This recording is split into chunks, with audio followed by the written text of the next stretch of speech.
Isabel Trejo is a senior at Appalachia High School in Barrow County. Our state representatives have a clear opportunity to make sure that no other students, teachers, or families in Georgia have to endure what we have endured. Trejo spoke at the state capitol this week. So did the parents of Ricky Aspinwall, Trejo's math teacher, and one of the 4 people who were shot to death at the school last fall. If you go to a school, everybody deserves the right to be safe. A given. If we can't provide that, then we're all failing. A 14-year-old student is facing criminal charges. Republicans and Democrats say they want to prevent similar tragedies from happening again. Republican House Speaker John Burns announced his school safety proposals alongside the Aspinwalls. We want to talk about the measures this House will take to put forward to ensure that every child in Georgia has an opportunity to learn in a safe environment. Trejo joined Democrats who say Georgia must do even more. On this week's episode, we'll get into the debate over school safety. Also this week, GOP lawmakers advanced other legislation involving schools. Republicans say banning transgender girls from girls' sports teams is a huge priority. Democrats are pushing back. To be clear, it is a bully tactic aimed at a minority community, meanwhile ignoring the reality that girls are cheated out of real fairness each and every day. This should not be a Republican or a Democratic issue. This should only be about fairness. This should only be about reality and the things that we know are true. Lawmakers began this session talking about civil lawsuits and the budget. Now fights over often polarizing social issues like gender and guns are beginning to take off too. I'm WABE Politics reporter Sam Gringlas. I'm WABE Politics reporter Rahul Bali, and this is Plugged In, a WABE Politics podcast.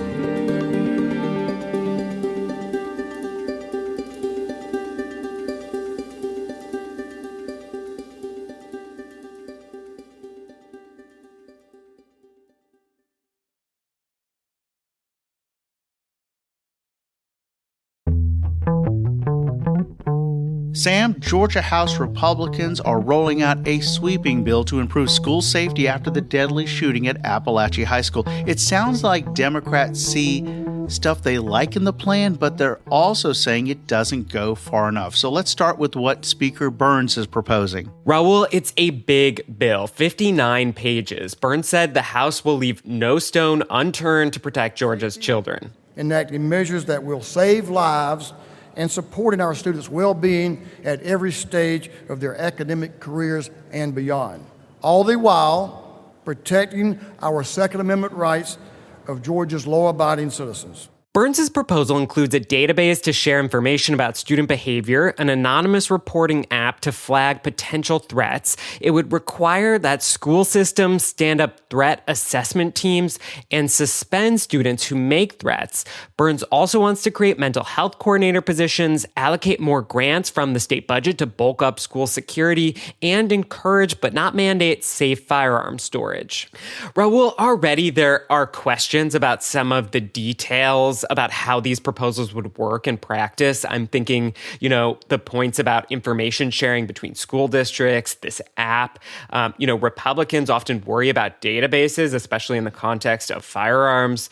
I wonder how an app can keep reports anonymous, but also allow districts to suspend kids who flag hoax threats. What are you hearing about how lawmakers are starting to work through some of the nitty-gritty of these proposals? Sam, that question came up during Speaker Burns' press conference in the South Wing of the state capitol, and it wasn't clear to me that balance between those last things you mentioned, anonymous tips versus how rumors and hoaxes are handled. So, I turn to the legislation, the 59 pages you just mentioned, and here's what I see. There are a number of references to privacy with specific mentions of the U.S. Department of Education, the State Department of Education, the State Attorney General. Look, there's going to be a lot of conversation about how privacy is handled, how information is handled, and how these tips are handled. These are things I'm going to be watching for when hearings start on this bill. So, Rahul, I mentioned Democrats' criticism. Democratic Representative Michelle Au has been a leading voice pushing for tighter gun laws in Georgia, including not just a safe storage incentive, which Burns was talking about, but also legislation with some teeth. The elements of the omnibus bill are good. Unfortunately, I did not hear in that press conference anything that addressed how does a 14-year-old get access to this gun in the first place. And I expect we'll be hearing some form of that debate play out in the coming weeks. Sam, debates about transgender children have become perennial in the Georgia General Assembly, and that's no different this year. There is new legislation. Sam, is this more of the same? 4 sessions ago, Republicans pressed the Georgia High School Association to prevent transgender girls from playing on girls' teams. Now, top Republicans want to make that rule into law. This is simply about fairness and common sense. House Speaker John Burns says this is among his top priorities. He called a press conference in a prime spot, the Capitol Rotunda. And over in the Senate, Lieutenant Governor Burt Jones is boosting the Senate version of the bill, which passed that chamber on Thursday. So top Republicans all want to be able to claim some credit for getting this policy done. So let's get into the details of the legislation, Sam. Rahul, the legislation would apply to public schools and the private institutions that compete against them. The bill would also extend to state colleges and universities, so this goes further than the Georgia High School Association policy that already exists. And it would also restrict transgender athletes from school locker rooms. The House version is named for Riley Gaines, a former University of Kentucky swimmer who's pushed for similar bans around the country, sometimes while campaigning with President Donald Trump. Republican Representative Josh Bonner introduced the bill. I don't want any girl in the state of Georgia to be told that no matter how much you practice, no matter how much you train, how much you sacrifice, the moment you step onto that playing field, it's not equal. If we want to have a real conversation about true fairness and true safety in girls' sports, about a truly level playing field, then let's talk. That is Democratic Senator Kim Jackson. She's trying out a new strategy to combat the GOP efforts, which I thought was really interesting because, like I said, we've had versions of this debate before. Her bill would stiffen requirements for gender equality in school sports and create a mechanism to enforce them. She's kind of trying to call Republicans out. Let's talk about how girls' teams are made to practice late at night or early in the morning when it's still dark outside. Let's talk about the severe lack of equipment provided to teams. And Jackson actually tried to insert some of her proposals into the Senate bill banning trans girls from girls' sports when it came up for a Senate vote this week, and Republicans voted down that amendment. Sam, it's interesting that Lieutenant Governor Jones and House Speaker Burns were in D.C. this week for an event about girls' sports. The Trump administration is also moving to prevent transgender girls from playing on girls' sports teams. And this is just one example of Republicans in Georgia taking their cue from Trump. Yeah, I want to highlight a couple of concrete examples where you can really see Georgia Republicans mirroring Trump's priorities. Let's stick with girls' sports. This week, Trump presided over this big ceremony at the White House. In a few moments, I'll sign a historic executive order to ban men from competing in women's sports. In the audience, House Speaker Burns and Lieutenant Governor Jones. That was the day after Burns rolled out his big push on keeping trans girls off girls' teams. Because today, the Georgia House puts forward legislation to keep boys out of girls' sports. And when Jones got back from D.C., he presided over the Senate as they advanced a similar bill. A couple other examples here. Trump has given Tesla CEO Elon Musk unprecedented power to run the so-called Department of Government Efficiency. Really waste, probably fraud and abuse can be added to it. And here in Georgia, Lieutenant Governor Jones is promoting a red tape rollback act, which he says is inspired by DOGE. This is Senate Majority Leader Steve Gooch. And we'll continue to look for ways to cut waste as we go forward in this session and next year as well. Trump's also been pledging to eliminate the federal income tax on tips. No tax on tips. But essentially, we are very simply in this bill exempting tip income. And that's Senator Greg Dolezal talking about his bill to exempt tips from Georgia's state income tax. Now, Rahul, I should note, of course, that state Democrats could often be heard in the last 4 years tying their messaging to Joe Biden's priorities, like infrastructure, voting rights, abortion rights. But these are some very specific Trump policy proposals clearly rising to the top of the agenda in Georgia. Rahul, one other thing I've been watching is how Democrats are talking about what's happening in D.C., and I think one of the most I guess, creative responses has come from Senator Josh McLaurin. I'm the senator from the 14th, and this is Trump Morning News, keeping you apprised of the health of your democracy. Today in Trump Morning News. Now, this is like a bit, but I think it represents how Democrats are trying to figure out how to cut through the noise and draw attention to what McLaurin called the circus in Washington, D.C. As always, we remind you, your state legislators, you can't do anything directly about this, and there's nothing the Republican Party could have done in the last 20 years. Oh, and by the way, Musk did a Hitler salute on stage. Mr. President, I yield the well. Thank you, Senator. And that last voice you hear there is Lieutenant Governor Jones presiding over the Senate. So we'll be right back. This is Plugged In, a WABE Politics podcast.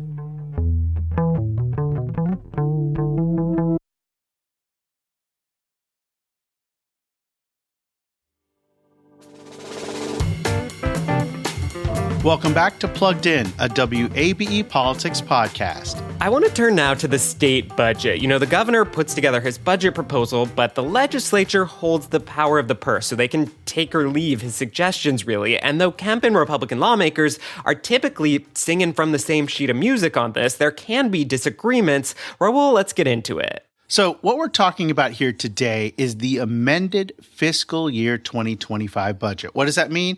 That means making changes to the budget that is currently funding state government through June 30th.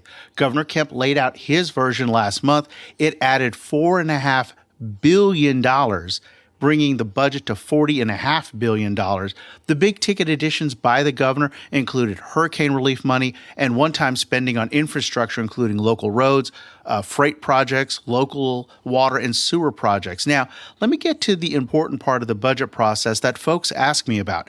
State lawmakers cannot add money to the budget. Only the governor has that power. That means that $40.5 billion number I just mentioned is the bottom line. State lawmakers then have the power to shift those dollars around. Good morning. I'll call this meeting of the House Appropriations Subcommittee on Higher Education to order. So what you're hearing now is part of this week's House budget presentation in the massive state capitol room that we simply call 341. And what you learn is that chunks of money in the amended budget, they move around for a number of reasons. You know, like the start date of a new job being in the middle of a fiscal year. One of the bigger ones is just the change in enrollment of K through 12 public schools. So that's where some of these dollars come from. So what did House budget writers roll out and the State House pass this week? Let me take you across the state capitol from room 341 to the House chamber, where House Appropriations Chairman Matt Hatchett presented the amended fiscal year 2025 budget on Thursday. I'm going to come back to Hurricane Helene, but know that funding recovery efforts and providing aid to communities across this state that are still reeling from the storm is a top priority of mine, Speaker Burns, and so many of you in this chamber. And our budget reflects that.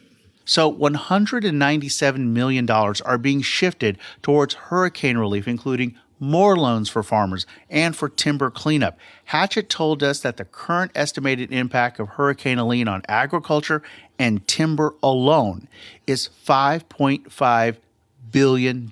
Now, again, that key word I just mentioned, shifted funding toward hurricane relief. We see the same thing when it comes to state prison, which was another focus that was mentioned. House lawmakers are shifting away from some of Governor Kemp's proposals, like modular prison cells, and adding more money for staffing, body cameras, tasers, and technology. One other point Hatchett made: because this is the amended budget for the current year, as soon as it's signed by the governor, the relief money, the money for prisons, can go out immediately, and that's one of the reasons they are moving the budget quicker than they normally do. It will be interesting to see how this budget is received by the Senate and eventually the governor. Rahul, every session there's a topic that might not be a marquee piece of legislation, but gets people's attention because it affects daily life and really gets people fired up. You've been following one of those this year. Tell me about it. Yes, Sam. It seems like people have frankly had it with school zone cameras. Look, the original intent of these were to slow drivers around schools when kids were arriving or leaving school.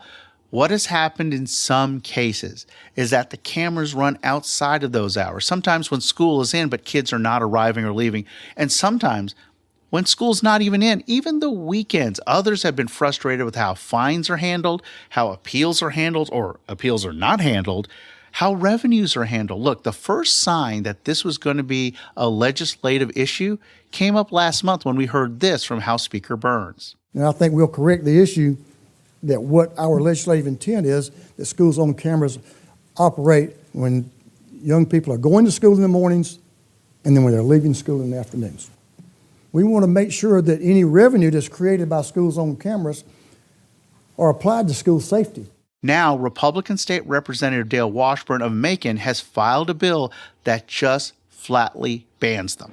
I believe that the abuses in this must be addressed, and I believe the best way is to ban them, because if you start trying to do any sort of a fix-it, and there's some conversation about that, in my mind, that still allows these camera companies to do things that should not be done to our citizens, and I believe the correct thing to do is to ban this. Now, I want to note two things. The Speaker was talking about reforming the process while Washburn is talking about banning them.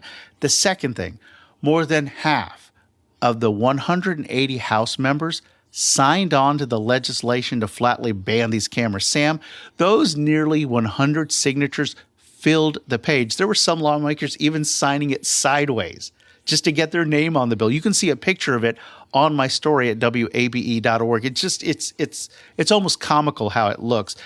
Now, Sam, I do expect advocates to push back saying, look, these cameras slow people down.